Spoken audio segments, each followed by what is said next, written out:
Sorry guys, the last video got cut off by a phone call. I'll have to check that one, see if I said anything at the end like F or, you know, anything like that. Oh, fuck, crying out loud. Flippin' heck it would have been, nothing else. The F word, flippin' is the word. Anyway, so the Duvalakis, they've got to be able to spin freely inside the inner crush tube of the bush.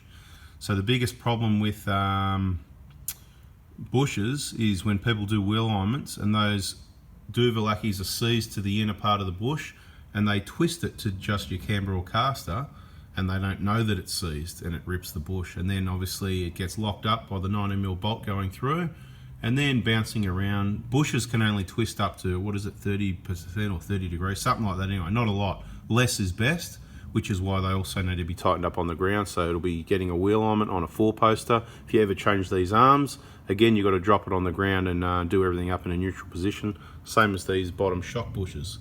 Okay, so a bit of information there for you. Similar deal on the rear one. I'm going to go back to the rear one again. The rear one is a bolt. You do undo this nut on the back, all right, 90mm nut, and then the bolt will come out from the front, all right? So you've got the front and the rear of the lower control arm. All right, so the rear is the bolt that goes through. The rear ones we don't normally see as much problems with. So what I'm doing now for the client is he's getting a wheel alignment. So luckily with this one, it's all nice and clean, hasn't done a lot of off-road. Pretty awesome vehicle really. And just removed all those bolts, marked them up and sprayed some fish oil and some grease, whatever, to helpfully keep it all lubricated. And he's going to go and get his wheel alignment once he gets his car back, because I don't do wheel alignments, unfortunately.